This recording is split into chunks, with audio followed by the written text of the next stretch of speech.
Night settles over Ouagadougou, and the sound of distant sirens echoes through the dusty streets. In a small market lit by oil lamps, an old woman named Mariam sits beside her basket of mangoes, listening to a crackling radio. The announcer's voice trembles with urgency. Burkina Faso has joined a new African financial alliance tied to the BRICS nations. Mariam looks up from her stall and whispers, "Maybe we won't have to beg anymore."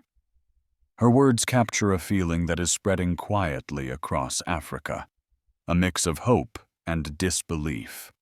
For decades, the International Monetary Fund dictated the rhythm of African life. It decided which hospitals could be built, how much bread should cost, and whether a nation could dream beyond its debts. In Burkina Faso, the price of that control was heavy. Families like Mariam's watched their savings disappear when subsidies were cut, and their sons left home searching for work abroad. But something is shifting. Across the Sahel, leaders are speaking a new language of independence, one that does not begin or end in Washington. This new alliance with BRICS promises a different path, one that uses gold, regional trade, and shared credit instead of IMF loans tied to painful reforms. Critics warn it is a dangerous gamble that could isolate these nations. Supporters call it the first real step toward African financial sovereignty. In the heart of this movement stands Ibrahim Traoré, the young president of Burkina Faso, whose bold words have turned him into both a hero and a threat. Tonight's question is simple, but haunting. Can a small, landlocked nation truly outsmart a global institution that has shaped its destiny for generations? Or is this rebellion just the beginning of another struggle for survival? If you have ever wondered whether a single decision can change the course of a continent, stay with us. Because what happens in Africa tonight may rewrite the future of global power itself. The story begins with a declaration that shocks the region. In the capital of Burkina Faso, Ibrahim Traoré stands before the cameras and announces that his country will no longer depend on the International Monetary Fund. He calls it a new dawn for Africa. Behind him, the national flag ripples in the wind as his words reach millions of people through radios and television screens. For many in the crowd, it feels like history repeating itself, a moment that recalls the spirit of Thomas Sankara, the revolutionary leader who once dreamed of a self-sufficient Africa.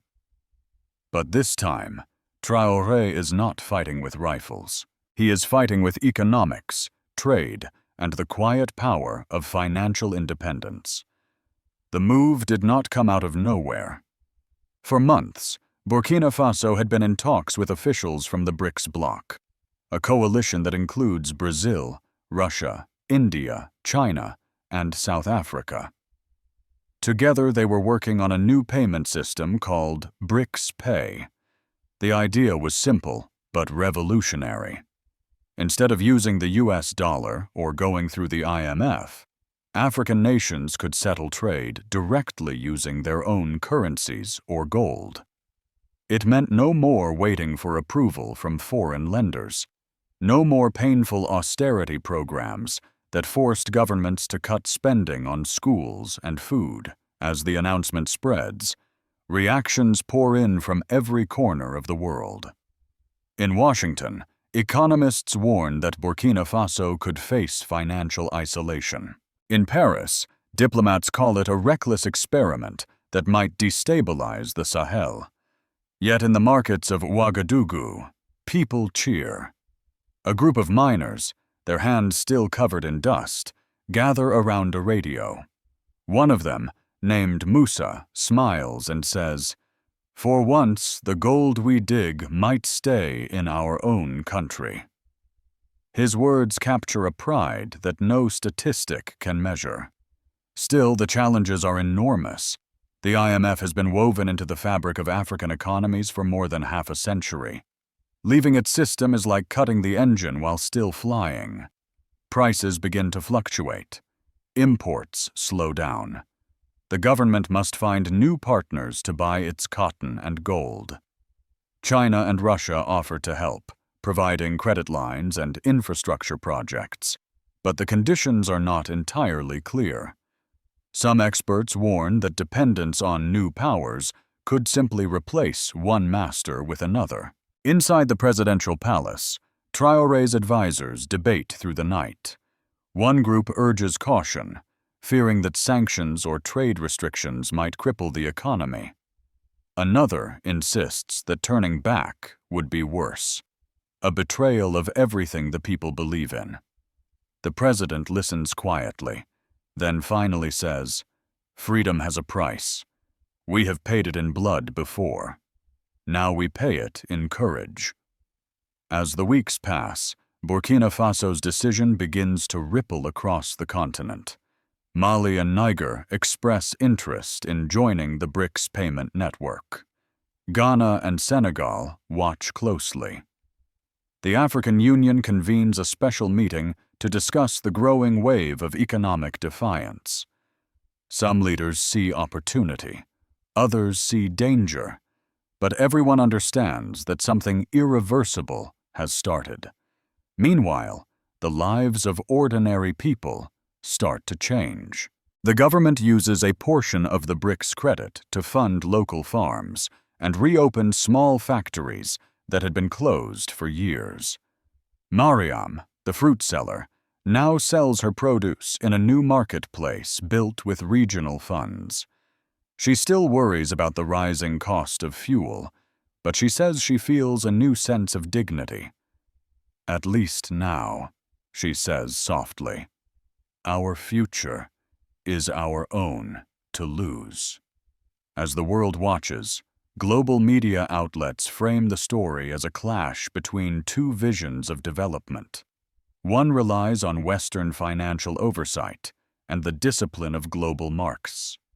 The other depends on regional solidarity and resource-based trade. The truth lies somewhere in between, but for Africa, perception matters as much as policy. The night before a major BRICS summit, Traoré addresses his nation again. His voice is calm but firm. "We are not leaving the global community," he says. "We are reclaiming our place in it." The crowd erupts in applause. Fireworks light up the dark sky above the city. Yet beneath the celebration lingers a question that no one can answer. Can this young nation truly stand alone without the IMF's safety net? Can courage and cooperation replace decades of dependence? Or will Burkina Faso become a symbol of defiance that the world quietly punishes? If you believe that freedom is worth the risk, stay with us, because the next part of this story will reveal what happens when ideals meet reality, and when dreams of independence are tested by the cold mathematics of power. The tension reaches its peak when Ibrahim Traoré announces a bold new policy during a televised address. He declares that all major gold mining operations in Burkina Faso will now operate under joint state ownership. The move sends shockwaves through the international community. Western companies that once dominated the sector find themselves at a crossroads. Within hours, stock prices for several European mining firms drop, and financial analysts rush to assess what this means for the global supply of gold. In Ouagadougou, the streets fill with both celebration and fear. Supporters wave flags and chant Traoré's name, while others whisper about the risk of sanctions and trade boycotts. For many Burkinabe, this is the first time in decades that their government has openly challenged the financial powers that once dictated their destiny. At the heart of the movement are ordinary people who have suffered under the weight of debt and foreign control. In the mining town of Houndé, A man named Adama watches the speech with his teenage son. Adama spent 15 years working for a foreign company that paid him barely enough to survive. Now, he looks at his son and says, "Maybe you won't have to beg to live in your own land." The words carry both pride and uncertainty. The following days bring chaos and hope in equal measure. Western governments issue warnings about the safety of foreign investments. The European Union threatens to review trade agreements with Burkina Faso. The IMF suspends negotiations on ongoing programs. Yet within Africa, the mood is very different. Leaders from Mali, Niger, and even Ghana send messages of support, praising Traoré for his courage. On social media, African youth across the continent call him a symbol of defiance, a man who dared to say no to the world's financial elite. In Washington, the tone is cautious but uneasy. A senior U.S. official tells reporters that Burkina Faso's actions could undermine regional stability. Behind the scenes, intelligence briefings warn of growing Russian and Chinese influence in West Africa. Policy think tanks hold emergency sessions to analyze what they call the Sahel shift. One report concludes that if the BRICS financial model succeeds, it could weaken the dollar's dominance in African markets within a decade. The U.S. media begins to ask a question once reserved for Cold War conflicts. Who is winning the battle for Africa's future? Meanwhile, inside Burkina Faso, the celebration begins to fade as the reality of economic isolation sets in. Supply chains slow down, fuel prices rise, imports become harder to secure. Critics claim that Traoré has traded stability for pride, but his supporters argue that hardship is a necessary step toward true independence. In a press conference, Traoré responds to his critics with calm conviction. "We are not seeking conflict," he says. "We are seeking control over our destiny." His words echo across the continent, carried by every African who has ever dreamed of standing on equal ground with the rest of the world. Despite the uncertainty, a quiet determination takes hold. Community leaders start organizing cooperatives. Farmers begin pooling resources to reduce dependence on imported goods. Local radio stations broadcast discussions about self-sufficiency and solidarity. For many, this feels like a rebirth of African pride, something deeper than economics. It is about reclaiming the right to decide their own fate. Still, the road ahead is treacherous. Burkina Faso's gold revenues are under pressure, and new banking sanctions loom on the horizon. International aid groups warn that the poorest citizens could be hit hardest if inflation continues to rise.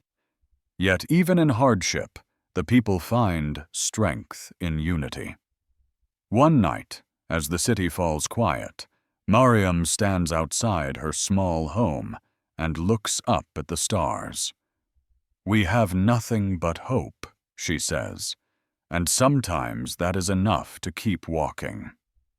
The world watches in silence. To some, Traoré is a reckless dreamer, leading his country into isolation. To others, he is a patriot, fighting for dignity in a system designed to keep nations like his forever dependent. The real question now is whether Burkina Faso's rebellion will ignite a new African awakening or collapse under global pressure. If you believe that courage can change the course of history, stay with us. Because the next chapter will reveal how far the world will go to keep Africa in its place, and how far one nation will go to stand free. Weeks turn into months, and Burkina Faso begins to feel the weight of its defiance. The first visible impact comes in the form of rising prices. Bread, rice, and fuel become harder to find. In the markets of Ouagadougou, people bargain not only for food, but for time. Every day feels like a test of endurance. Yet amid the tension, there is an undeniable sense of pride. For the first time in decades, citizens believe that their struggle might lead somewhere meaningful. The hardship feels different this time. It is not imposed by an outsider. It is the cost of standing tall. Across the countryside, communities adapt to survive. Local farmers begin to revive old methods of cultivation that had been abandoned during years of dependency on foreign imports. Women gather in cooperatives to produce cooking oil and handmade soap, using local ingredients instead of imported goods. These efforts are small, but symbolic. They represent a quiet revolution in the daily life of the people. A teacher in Bobo Dioulasso says during a radio interview, "We are learning again how to live without asking permission." His words capture a deeper truth about what is happening inside Burkina Faso. The struggle has become more than economic. It has become cultural and spiritual. Politically, the transformation is equally dramatic. Traoré's government begins drafting new laws to nationalize critical industries and reform education.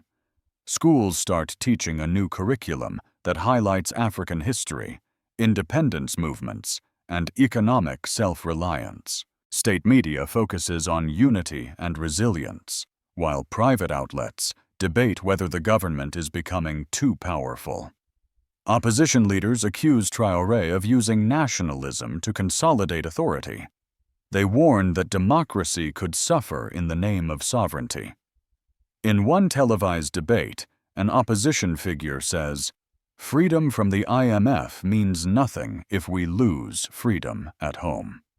The comment resonates with viewers, sparking heated discussions in cafes and community centers.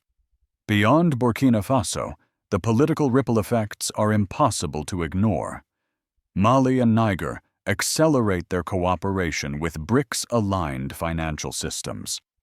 They create joint trade agreements that allow the exchange of gold, livestock, and fuel without using the dollar.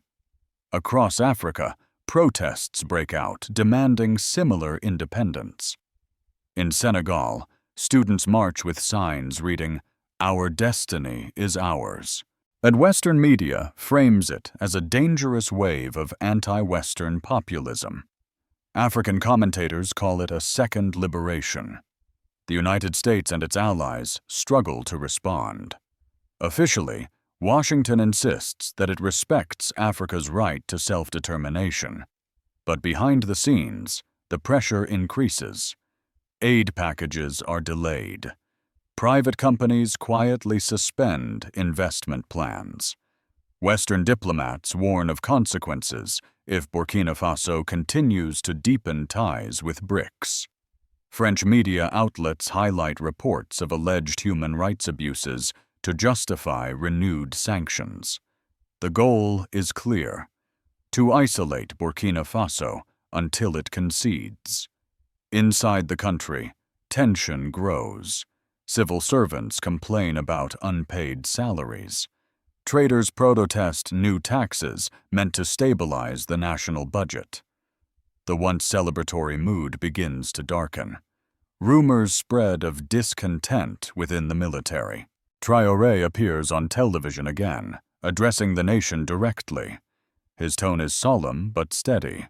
"We are not suffering because of our independence," he says. "We are suffering because freedom is never given willingly. It must be earned." His speech reignites a spark among the people. In villages, citizens organize food drives and support networks. The sense of unity returns, fragile but alive. At the same time, signs of strain appear in the government.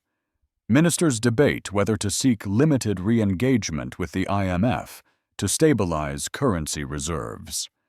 Others argue that doing so would betray everything they have fought for. The young president faces the hardest decision of his career. One advisor tells him privately, "History will judge not whether we succeeded, but whether we had the courage to try." Traoré nods without speaking. He knows that courage alone will not feed his people. Yet he also knows that surrender would destroy the spirit of a generation. As night falls over the capital, the city hums with a nervous energy. Families gather around radios waiting for news from the next BRICS meeting. Some pray for aid, others for strength. The question hangs in the air like a storm cloud. Can Burkina Faso endure the price of freedom? Or will the dream collapse under the pressure of hunger and politics? If you have ever wondered how far a nation can go in pursuit of dignity, stay with us, because what happens next will reveal whether the will of a people can outlast the weight of the world. Outside Africa, the world watches Burkina Faso's bold experiment with growing unease. In Washington, policymakers gather in closed rooms to assess the implications. For decades, the IMF and World Bank have been the main instruments of Western influence across the developing world. Now, a small West African nation is showing that an alternative model might be possible. The U.S. Treasury releases a cautious statement, calling for transparency and warning that unsupervised financial networks could invite instability. Yet behind that diplomatic language lies a deeper fear. If BRICS pay succeeds and Africa adopts it widely, the dominance of the dollar could begin to erode. At the Pentagon, analysts are more concerned about security. They see economic independence movements as gateways for Russian and Chinese influence in the Sahel. Intelligence reports suggest that Moscow is quietly supporting Burkina Faso's reforms through advisors and trade deals. Beijing, on the other hand, focuses on long-term infrastructure investment and access to natural resources. The U.S. government faces a dilemma. Should it confront this new alignment directly or adapt to it through diplomacy? Every option carries risk. In Europe, the reaction is sharper. French officials see Traoré's policies as a direct rejection of France's historical role in West Africa. Editorials in Paris describe Burkina Faso as a symbol of lost influence. The European Union debates new economic measures, while humanitarian agencies warn that further sanctions could worsen civilian suffering. Despite public statements about human rights, everyone understands that this is a battle for control, not compassion. Across the global South, however, the tone is different. Countries in Latin America and Asia follow the events with fascination. Some leaders quietly praise Traoré's courage, seeing in him echoes of their own struggles against debt and dependency. On social media, young Africans celebrate him as proof that their continent can stand on equal footing with the world. In the United States, ordinary viewers see the story through the lens of security and values. Talk shows discuss whether America should intervene or respect Burkina Faso's sovereignty. Veterans and older citizens recall the Cold War and wonder if history is repeating itself. The deeper question emerges. Can the ideals of freedom and democracy coexist with the reality of global competition? If you have ever believed that power must always belong to the strongest, think again. Because the future of Africa may soon show that true strength lies not in control, but in the courage to walk alone. As the months unfold, the consequences of Burkina Faso's defiance spread far beyond its borders. The Sahel becomes the stage for a quiet but powerful transformation. In villages once forgotten by global banks, people trade goods through new digital platforms connected to the BRICS system. The promise of independence feels closer than ever, yet the cost is rising. Inflation squeezes families, and neighboring nations face mounting pressure to choose sides. The world's balance of power is shifting, not with weapons, but with ideas. In Washington and Paris, policymakers wonder how long this new African resistance can last. Financial sanctions tighten, and major corporations begin to withdraw. Still, the people of Burkina Faso hold on. They have tasted what it means to stand free, and even hunger cannot erase that feeling. Ibrahim Traoré becomes both a hero and a warning. His supporters see him as the man who dared to dream of a self-reliant Africa. His critics view him as a leader who gambled his nation's stability for pride. The truth lies somewhere between those two extremes. Freedom has always carried a price. History teaches that those who challenge global power often face isolation before recognition. Whether Traoré's vision succeeds or fails, it has already changed how Africa sees itself. It has reminded millions that sovereignty is not given by treaties or loans. It is earned through struggle and sacrifice. The question that remains is haunting. Will Burkina Faso's rebellion ignite a broader African awakening, or will it crumble under the pressure of a world unwilling to share control? If the African alliance with BRICS continues to grow, the global order could shift in ways no one can yet predict. And if it falters, the IMF will return stronger than before, tightening its grip on nations desperate for relief. If this story has made you pause and think about justice and freedom, let your heart speak. Share your thoughts, your doubts, your hopes. Because the conversation about Africa's future is not just about one nation. It is about what humanity chooses to value: control or compassion, domination or dignity. May God bless the people of Africa and all who still believe that courage can change the course of history.